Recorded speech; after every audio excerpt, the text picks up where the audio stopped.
Alaska is the largest state in America. It's bigger than Texas, California, and Montana combined. You could fit 20 states inside it. And it has 732,000 people. San Francisco, a single city, has 808,000. One city in California has more people than America's entire biggest state.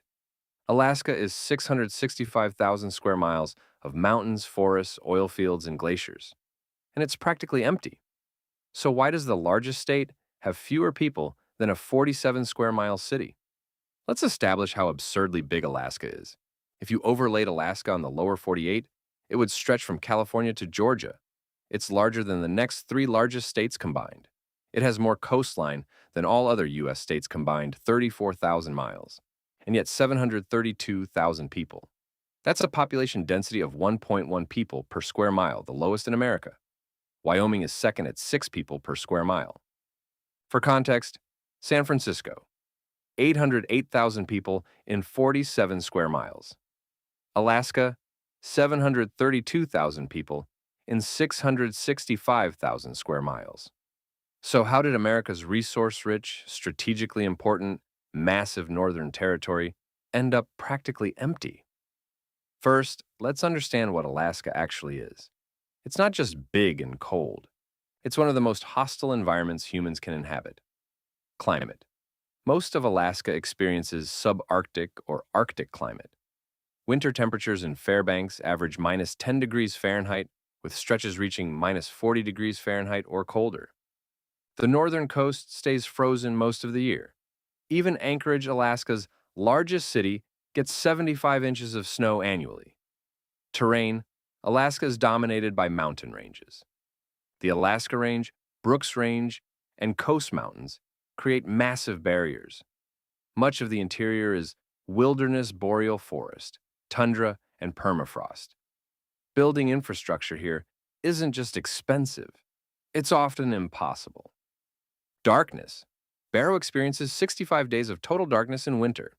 Even Anchorage gets only about 5.5 hours of daylight in December. Seasonal affective disorder isn't a minor issue. It's a quality of life crisis. Isolation. Here's the killer. Most of Alaska has no roads. Look at this highway map. Alaska has about 5,000 miles of paved roads. Texas has 313,000 miles. Most Alaskan communities are accessible, only by plane or boat. Want to drive from Juneau, Alaska's capital, to Anchorage? You can't. There's no road. You fly or take a ferry. Entire regions are cut off from the road system entirely. So where are Alaska's 732,000 people? Almost all of them live in a few specific areas. Anchorage, 291,000 people, relatively mild climate by Alaska standards, has port access, connected by road to other areas. Fairbanks, 32,000 people. Interior Alaska, colder but has military bases, and University Juneau, 32,000 people. Kenai Peninsula, about 60,000, south of Anchorage, fishing economy. Matsu Valley, about 110,000, just north of Anchorage. That's it. Over 80% of Alaskans live in just a few areas around Anchorage, or connected to it. The rest of Alaska, hundreds of thousands of square miles, has tiny villages of a few hundred people scattered across wilderness. Why don't more people move to Alaska? Economics, cost of living. Everything is expensive. Shipping costs drive prices up 30 to 50% compared to the lower 48. A gallon of milk in rural Alaska can cost $10. Heating fuel is astronomical. Building materials cost double or triple. Limited economy. Alaska's economy depends on oil and gas, federal military jobs, tourism, fishing, mining. There's no major manufacturing, no tech industry. Limited services sector. If you're not in oil, military, government, tourism, or fishing, job options are scarce. Yes, wages are higher. Alaska has no state income tax and oil revenue funds the permanent fund dividend. But the higher wages don't offset the cost of living unless you're in specific industries. And here's the catch. To make real money in Alaska, you usually work in oil or on the North Slope, which means living in extreme conditions, often in camps, doing fly-in, fly-out rotations. People make money and leave. Could Alaska develop more? Theoretically. But the costs are insane. Building in permafrost. When you construct heated buildings on permafrost, the ground thaws and shifts. Foundations crack, roads buckle. You need specialized engineering pilings, insulation, expensive foundations. A house that costs $300,000 in Texas costs $600,000 plus in Alaska. Energy. Alaska has some of the highest electricity costs in the U.S. Remote villages pay 50 to 70 cents per kilowatt hour. Many rely on diesel generators because there's no grid connection. Transportation. Building roads through mountains and across tundra costs $1 to $5 million per mile. The Alaska Highway, built in 1942, required a military emergency to justify the cost. Nobody's building major highways now. Compare Alaska to other cold places. Minnesota has brutal winters, but 5.7 million people. Why? Minnesota has fertile farmland, Great Lakes shipping, connections to major cities, and a diversified economy. Alaska has resources but no agricultural base, limited transport infrastructure, and is isolated from major markets. Minnesota is part of the integrated U.S. economy. Alaska is an island literally and economically. Here's the historical piece. Alaska was purchased from Russia in 1867 for $7.2 million, Seward's folly. At the time, nobody saw value in frozen wilderness.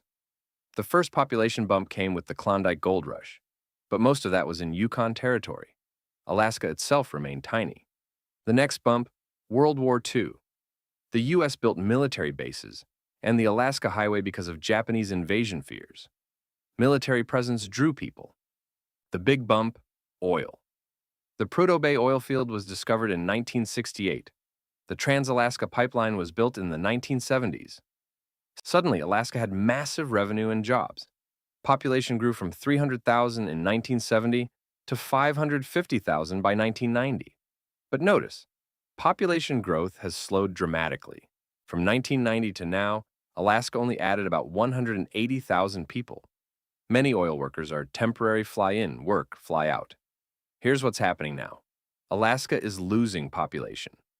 Between 2016 to 2020, Alaska lost residents for the first time in decades. Young people leave for college and don't come back. Families move to the lower 48 for better schools, healthcare, and job opportunities. The people who stay long-term tend to be Alaska natives with ancestral ties, military families, oil/resource workers making high salaries, retirees seeking solitude, people who genuinely love wilderness. But the typical American looking for economic opportunity, good schools, and affordable living, they don't move to Alaska, they leave it. So what's Alaska's future? A few possibilities. Climate change effects.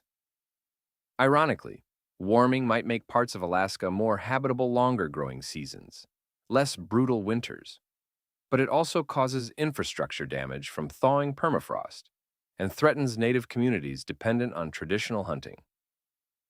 Resource extraction. If oil/gas/mining remains profitable, Alaska maintains its economy. But oil production has declined from its peak. The economy is less robust than the 1980s boom. Remote work revolution. Could Alaska attract remote workers seeking space and nature? Possibly. But internet infrastructure in most of Alaska is terrible. Anchorage and Fairbanks have decent connectivity. Everywhere else, satellite internet at best. Tourism growth. Alaska's natural beauty attracts tourists. But tourism is seasonal, low-wage, and doesn't build permanent population. Most likely scenario, Alaska remains small. Anchorage continues to dominate. Rural Alaska continues to struggle. Population stays under 1 million for decades.